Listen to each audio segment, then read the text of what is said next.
So guys, welcome back to the channel and welcome to another new build. Now this one's going to be a very special car indeed, and I hope you guys are going to love what we're about to show you.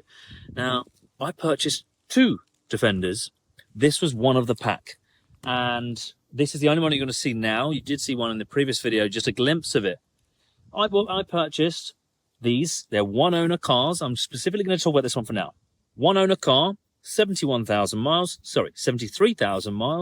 owned by a campsite, stored inside a barn. Exceptional condition, but I hope you can appreciate it is in a very unmolested, very simplistic, basic farm car as it is now. Walking around the car, from my eyes, I like a car that hasn't been modified or anything like that because I don't know who's done it. Totally standard. He bought them brand new, sold them to me for a steal, including with a bonnet for this one because this one has a torn bonnet.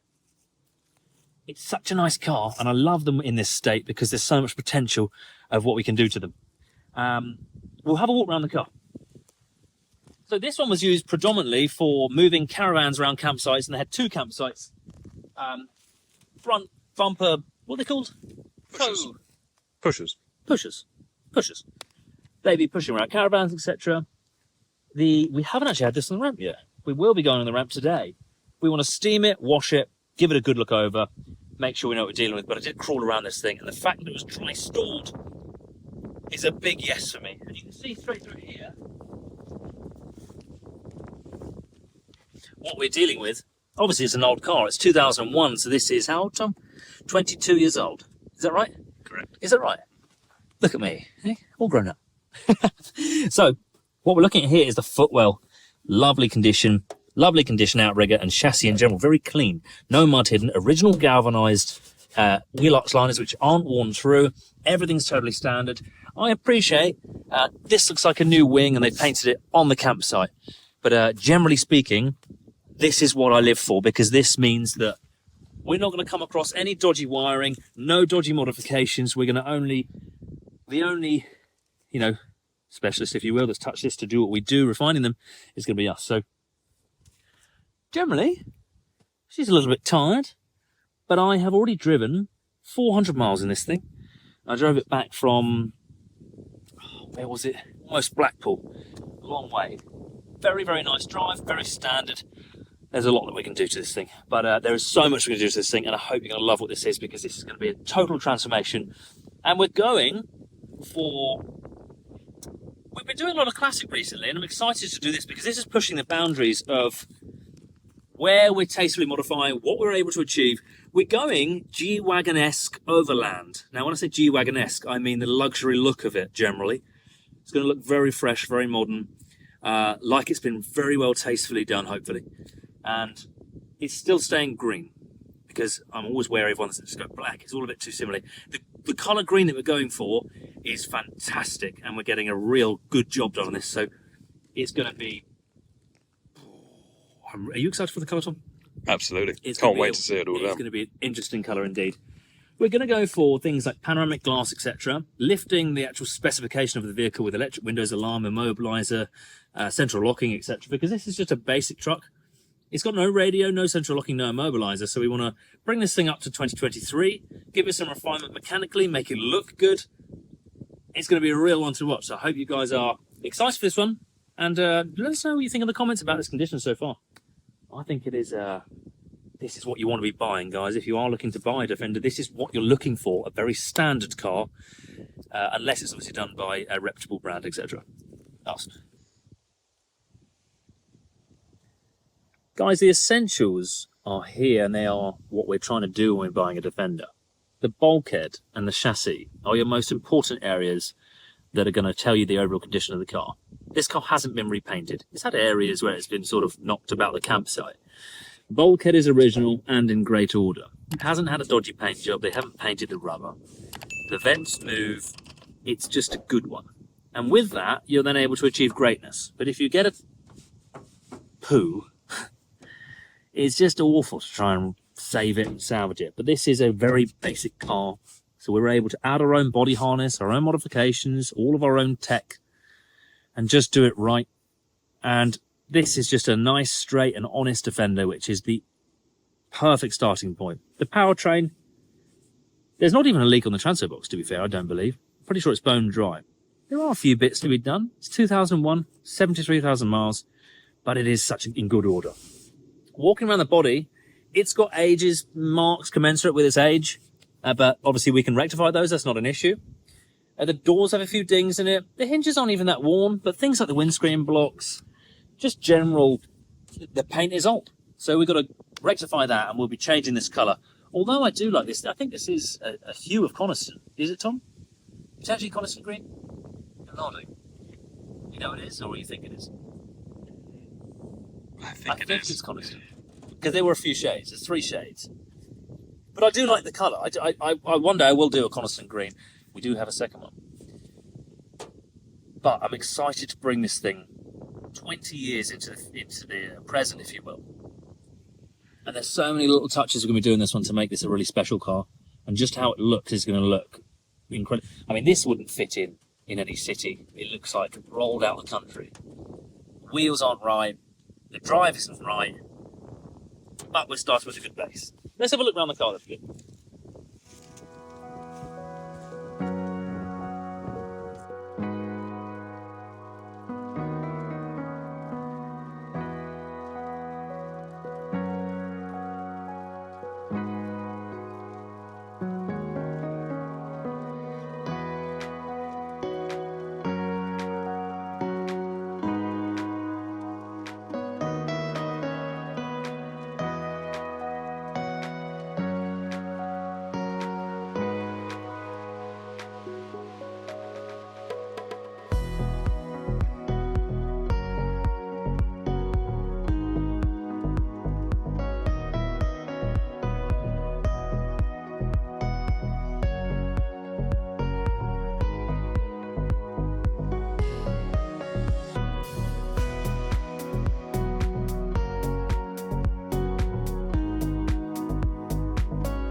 So guys, with regards to the interior, it is as basic as they come, which I really like. It does have the later dash, which makes a big difference when it comes to things like installing the infotainment systems, because all the switches are already up top. The earlier dash was quite ugly, and this has got the later section in the middle, which I really like. Very clean, very straight, very honest in here. But we're going to be changing things like the steering wheel, changing the full interior, giving it full soundproof. We're going to strip it right back to find out the proper condition of this thing. And we're going to be changing all sort of the roof lining, but it's so straight. Really loving how this is its current state. Really appreciating what it is for right now.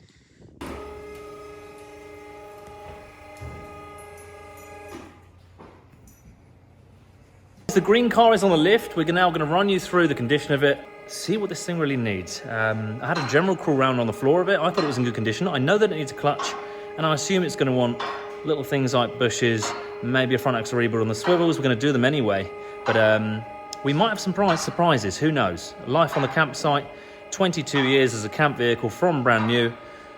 It's bound to be something we're going to find, maybe some stories, who knows. Let's have a quick look and show you guys around it.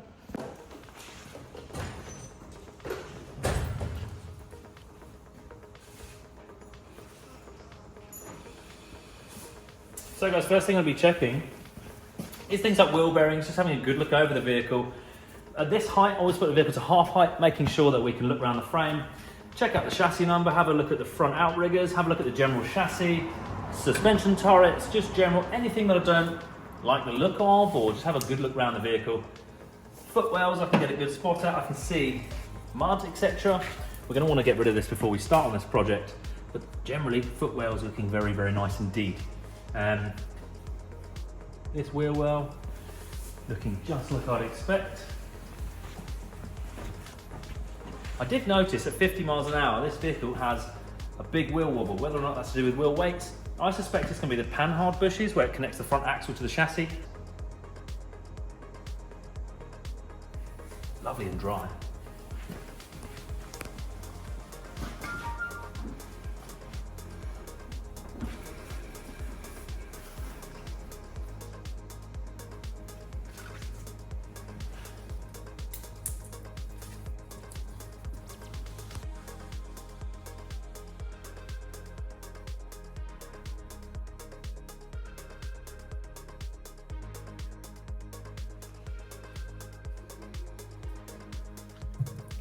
quite muddy, but very clean.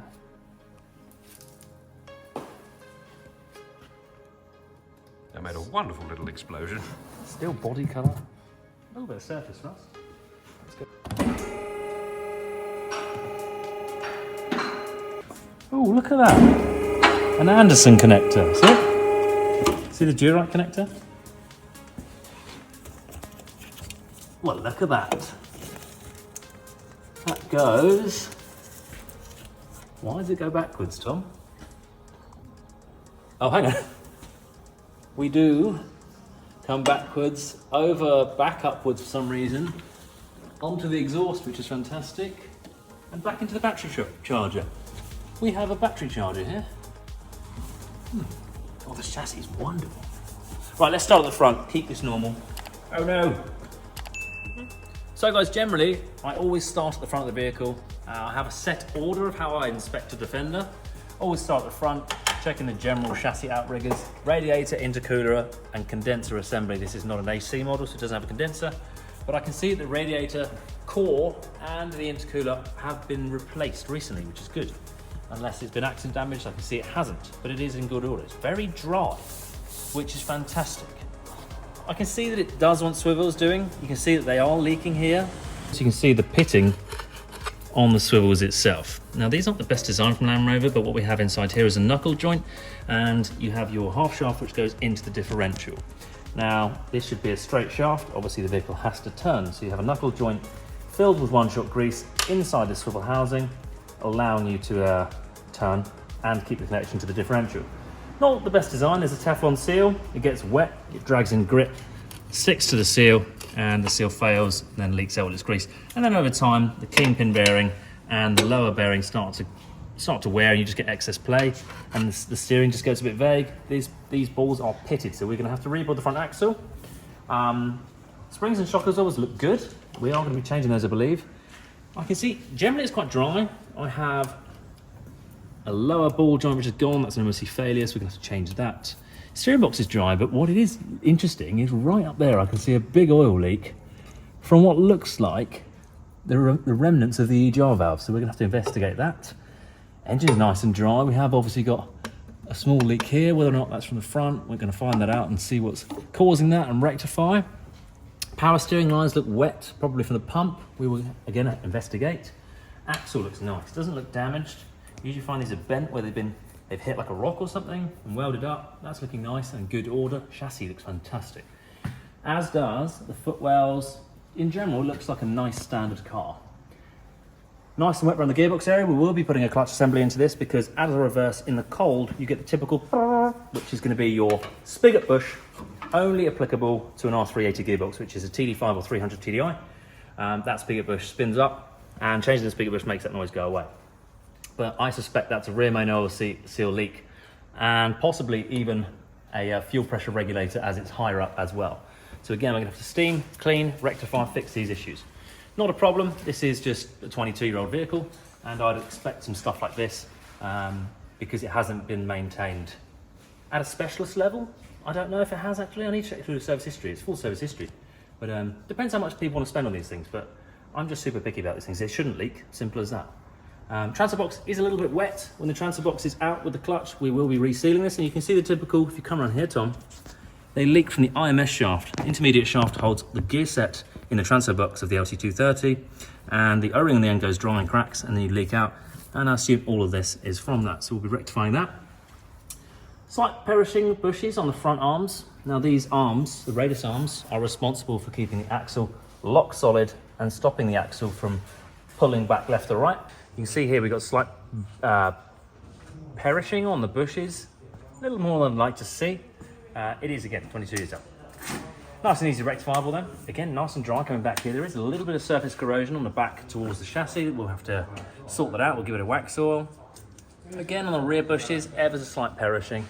A lot of mud over here. It is dry, and I appreciate they have cleaned the vehicle on the body, but it is hard to get to certain areas on the sills, just above the body, and this would be where that sort of external electrolytic corrosion is coming from. But it is nice to see things like this, nice and square, no weird corrosion, no weird repairs. All the seams are looking good.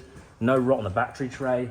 It's looking generally really good, and it looks like it just wants the usual serviceable items. The whole point of this is to find out, is it a good base car? And there are certain cars that come through, you know, potentially. We had one recently, very low mileage car, but had a bent radius arm here, and this axle bracket had been snapped off and welded back on, and it was a very new, very low mileage car. And that's always one of those worries. It's been repaired because of the high value of the car, but you could tell it had been repaired so it wasn't factory. So this is nice to see that this is just a genuine standard car. Everything's in good order. It's missing a bump stop. A-frame ball joint is torn. But other than that, very, very normal stuff. Other than that, it's straight. It's a straight, good, honest car and a great base for what we're going to be doing. So I'll tell you what, let's bring it down. Let's have a quick look in the engine bay. And I think we've got a good idea what we need to order and what we need to do for this vehicle.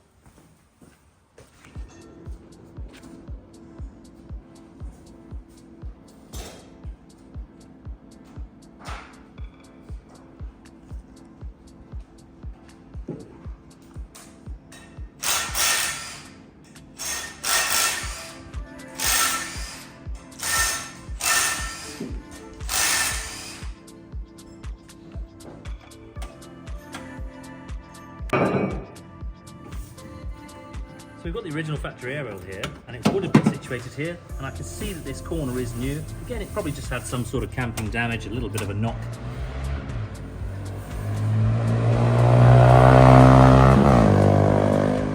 Oh yeah, it's very classy with the JD Sports bag. Bloody youths. So this corner panel has been replaced. Looks like a good fit and a good quality item. Would have to change a few of the fasteners they've used. They've obviously done it themselves. But wheel well's looking good. Nothing was obviously bent. Footwell's looking very clean. I do just want to remove this cover, get a good look at the top of the engine. But the bulkhead's very nice and clean, which is a really, really good sign. All this usually starts to rust on this seam here. All the seam seal is factory and original. Looking really, really neat and tidy. So let's get this cover off and see the top end of the engine.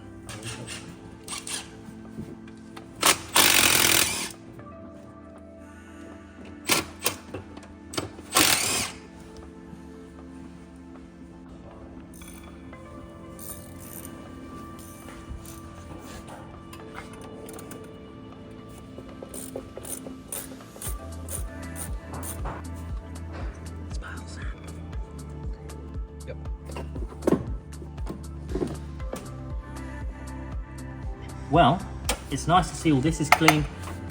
What is a good sign is that obviously we've still got the factory stickers. This is a one-owner car. This is what you're buying it for. You're buying a good base.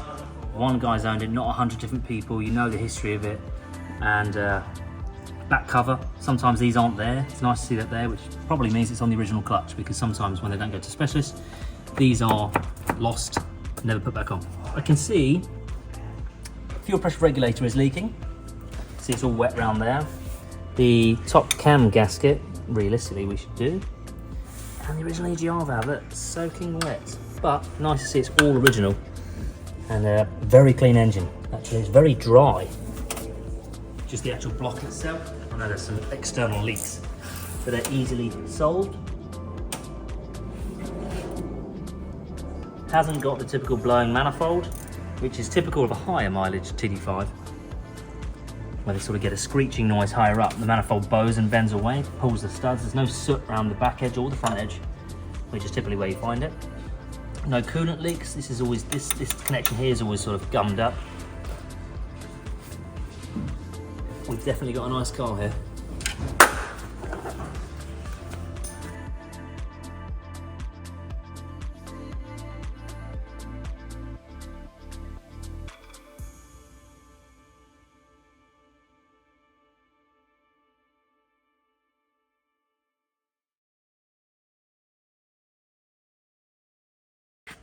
So guys, I hope you've loved watching this video, and I hope you're as excited as we are for this green machine behind us.